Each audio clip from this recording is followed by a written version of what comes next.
Hi guys, welcome to our channel. ఈరోజు మనం మాట్లాడుకోబోయేది TikTok గురించి. జనరల్గా టిక్టాక్ అంటే టిక్టాకర్స్ని క్రిటిసైజ్ చేయడమో లేదా ఇప్పుడు బ్యాన్ అయిన టిక్టాక్ని ఇల్లీగల్గా ఎలా యూజ్ చేయాలో చూపిస్తుంటారు. కానీ ఈరోజు మనం మాట్లాడుకోబోయే టాపిక్ 3 ఇంపార్టెంట్ పాయింట్స్ అనమాట. ఫస్ట్ది వచ్చేసి 59 చైనీస్ యాప్స్ని ఎందుకు బ్యాన్ చేశారు, ఓన్లీ చైనీస్ యాప్స్ మాత్రమే ఎందుకు బ్యాన్ చేశారు.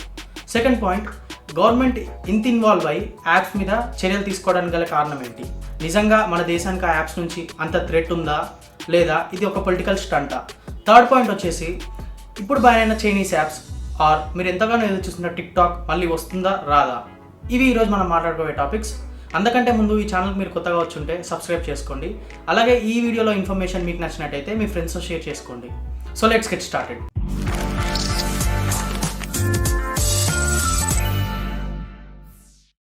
సో మన ఫస్ట్ టాపిక్ వచ్చేసి 59 చైనా యాప్స్ ఎందుకు బ్యాన్ అయ్యాయని. 59 చైనా యాప్స్ ఎందుకు బ్యాన్ అయ్యాయంటే వాటి దగ్గర మనకు సంబంధించిన సెన్సిటివ్ డీటెయిల్స్ ఉంటాయి. ఎలాంటివంటే మన కెమెరాకి సంబంధించిన పర్మిషన్స్, మన లొకేషన్ డీటెయిల్స్, అంతేకాకుండా మన లాగిన్ లాగౌట్ డీటెయిల్స్ లాంటివి, ఇంకా మనం ఫోన్లో టైప్ చేసిన క్లిప్ బోర్డ్ డీటెయిల్స్ లాంటివి ఉంటాయి అన్నమాట. ఇంత సెన్సిటివ్ ఇన్ఫర్మేషన్ మనం ఫోన్లో యూస్ చేసే ప్రతి యాప్ దగ్గర ఉంటుంది. సో మన ఫస్ట్ పాయింట్ వచ్చేసి ఈ 59 చైనీస్ యాప్స్ ఎందుకు బ్యాన్ అయ్యాయని. ఈ 59 చైనీస్ యాప్స్ని బ్యాన్ చేయడానికి ఒకటే కామన్ రీజన్, అది data violation and data leakage. Data leakage అంటే ఈ డేటాని వాళ్ళు వేరే కంపెనీకి కానీ వేరే వ్యక్తులకు కానీ ఇవ్వచ్చు. డేటా వయలేషన్ అంటే మన పర్మిషన్ లేకుండా ఆ డేటాని వాళ్ళు తీసుకోవచ్చు. అంటే మన ఫోన్లో ఉన్న ప్రతి యాప్ దగ్గర మనకు సంబంధించిన సెన్సిటివ్ డేటా, ఎలా అంటే passwords, camera permissions, location permission లాంటివి ఉంటాయి అన్నమాట. ఈ డేటా అంతా ఆ కంపెనీకి సంబంధించిన డేటా సెంటర్లో స్టోర్ అవుతుంది. సో ఇలాంటి వాటిలో ఇన్వాల్వ్ అయిన ప్రతి యాప్ని ఇండియన్ గవర్నమెంట్ బ్యాన్ చేసింది. కానీ ఇండియన్ గవర్నమెంట్ ఇలాంటి యాప్స్ పైన కాన్సన్ట్రేట్ చేసే అంత ఇష్యూ ఏం జరిగింది, ఎందుకు సెంట్రల్ గవర్నమెంట్ వీటిని సీరియస్గా తీసుకొని పర్సనల్గా ఇన్వాల్వ్ అయ్యి ఇంత ఇమీడియట్గా బ్యాన్ చేయాల్సి వచ్చింది? ఎందుకంటే డేటా వైలేషన్ దీనికి కూడా కారణం. అసలు ఈ డేటా వైలేషన్ సంబంధించిన టాపిక్ 2017లో స్టార్ట్ అయింది. 2017లో చైనా ఒక లా తెచ్చింది, దాని పేరు నేషనల్ ఇంటెలిజెన్స్ లా. దీనివల్ల మనకు జరిగే నష్టం ఏంటి? ఫర్ ఎగ్జాంపుల్, ఇఫ్ ఇండియాలో ఉన్న ఒక పర్సన్ మొబైల్ డేటా కానీ మొబైల్ లొకేషన్ కానీ చైనా వాళ్ళకి కావాలనుకోండి, టిక్టాక్ కంపెనీ డేటాబేస్కి వెళ్ళి ఆ డీటెయిల్స్ వాళ్ళు తీసుకోవచ్చు. అదే ఈ యాక్ట్కి సంబంధించిన మెయిన్ పవర్ అనమాట. సో ఎప్పటి నుంచి అయితే ఈ యాక్ట్ వచ్చిందో అప్పటి నుంచి సీరియస్ డేటా ఇష్యూస్ రావడం వల్ల చైనా గవర్నమెంట్ పైన, వాటి యాప్స్ పైన చాలా మంది ప్రెషర్ తెచ్చారు. బట్ చైనా గవర్నమెంట్ వెనక్కి తగ్గలేదు. సో మన ఇండియా నుంచి ఈ యాప్స్ అన్నింటినీ బ్యాన్ చేశారు. ఇది ఈ యాప్స్ బ్యాన్ చేయడానికి మెయిన్ కారణం. మన సెకండ్ పాయింట్ వచ్చేసి గవర్నమెంట్ ఇంతగా ఇన్వాల్వ్ అయ్యి ఈ యాప్స్ని డిలీట్ చేసేంత ఇష్యూ ఉందా లేదా ఇది పొలిటికల్ స్టంట్. సో ఈ పాయింట్కి వచ్చినట్టయితే 2019లో ఆల్రెడీ ఒకసారి టిక్టాక్ని బ్యాన్ చేశారు. అంటే ఓన్లీ ప్లే స్టోర్ నుంచి రిమూవ్ చేశారు.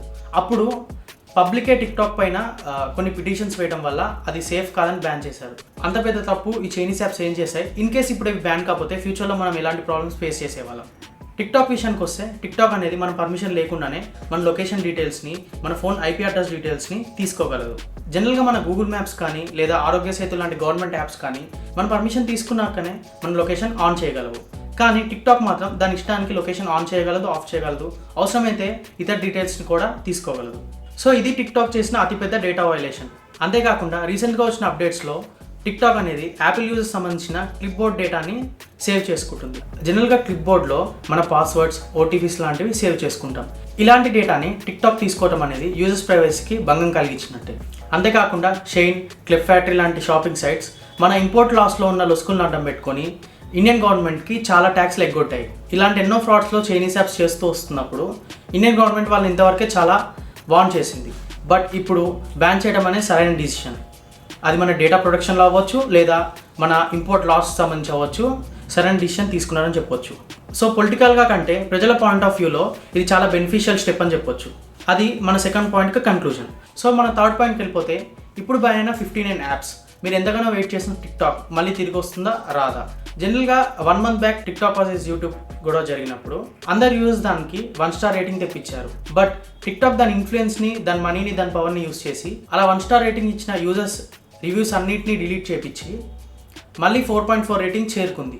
ఇంటర్నేషనల్గా ఇంత పవర్, ఇంత ఇన్ఫ్లుయెన్స్ ఉన్న టిక్టాక్ సైలెంట్గా అయితే ఉండదు. బట్ ఇండియన్ గవర్నమెంట్ని మళ్ళీ కన్విన్స్ చేసి వాళ్ళ యాప్ని ఇండియాలో లాంచ్ చేయాలంటే ఖచ్చితంగా టిక్టాక్ డేటా సెక్యూరిటీకి సంబంధించి 100% నమ్మకం మన ఇండియన్ గవర్నమెంట్కి కల్పించాలి. అలాంటి పరిస్థితుల్లో మాత్రమే మనకి టిక్టాక్ కానీ బ్యాన్ అయిన ఇతర యాప్స్ కానీ మళ్ళీ వచ్చే ఛాన్స్ ఉంది. సో అయినా కానీ ఇండియా గవర్నమెంట్ టిక్టాక్ని మళ్ళీ ఎలా చేస్తుందా లేదా అనే పాయింట్ ఇప్పటికీ మనం కన్క్లూజన్ రాలేము. మనం అది వెయిట్ చేసి చూడాల్సిందే. సో నేను ఈ మొత్తం టాపిక్ పైన 2 కన్క్లూజన్స్ ఇవ్వాలనుకుంటున్నాను. ఫస్ట్ ఏంటంటే ఆల్రెడీ ఫేమ్ ఉన్న టిక్టాకర్స్ దీనివల్ల చాలా నష్టపోయారు. మనకి యూట్యూబ్లో లాగా టిక్టాక్లోంచి డైరెక్ట్ ఇన్కమ్ ఉండదు. వాళ్ళకు వచ్చిన బ్రాండ్ ప్రమోషన్స్ ద్వారానే టిక్టాకర్స్కి ఎర్నింగ్ ఉంటుంది. అలాంటి టిక్టాకర్స్ అందరూ ఇప్పుడు టిక్టాక్ ప్లాట్ఫామ్ పోగానే చాలా డిసప్పాయింట్ అవుతున్నారు. వాళ్ళకి నా సజెషన్ ఏంటంటే జనరల్గా టిక్టాక్ని కాదు, ఆడియన్స్ అందరూ మిమ్మల్ని ఎంకరేజ్ చేస్తారు. అలాంటి టిక్టాకర్స్కి మిగతా సోషల్ మీడియా ప్లాట్ఫామ్ పైన వాళ్ళ టాలెంట్ మళ్ళీ ప్రూవ్ చేసుకునే ఛాన్స్ ఉంది. ఇంతకుముందు మీరు చేసిన టిక్టాక్ కంటెంట్ని కూడా ఇన్స్టాగ్రామ్, యూట్యూబ్ లాంటి అన్ని ప్లాట్ఫామ్స్లో షేర్ చేసుకోవచ్చు. మీ ఫ్యాన్స్ మళ్ళీ మిమ్మల్ని ఎంకరేజ్ చేస్తారు. సో మీరు డిసప్పాయింట్ అవ్వకండి. ఇది నేను అడ్రస్ చేయాలనుకున్న ఫస్ట్ పాయింట్. సెకండ్ పాయింట్ ఏంటంటే మన డేటా అనేది ఈ చైనీస్ యాప్స్ మాత్రమే కాకుండా ఇంకా చాలా యాప్స్ మన డేటాని స్టోర్ చేసి వాళ్ళ దగ్గర పెట్టుకుంటాయి. అందుకనే మోడర్న్ యాప్స్ని కాకుండా ప్లేస్టోర్ దొరికే యాప్స్ మాత్రమే యూస్ చేయాలి.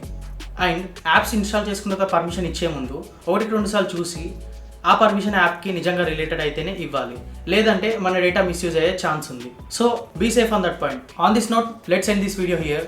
హోప్ మీ అందరికీ ఈ వీడియో నచ్చింది అనుకుంటున్నాను. నచ్చితే ఇందాక చెప్పినట్టు షేర్ చేయడం మర్చిపోకండి. మీకు నచ్చిందని నాకు తెలియాలంటే, ఇలాంటి కంటెంట్ ఇంకా రావాలంటే లైక్ చేసి మీ సపోర్ట్ నాకు చెప్పండి. అలాగే మీకు ఈ పాయింట్ పైన ఇంకేమైనా డౌట్స్ ఉన్నా, జనరల్గా మీరు నన్ను ఏదైనా అడగాలనుకున్నా కామెంట్ సెక్షన్లో కామెంట్ చేయండి. So thanks for watching.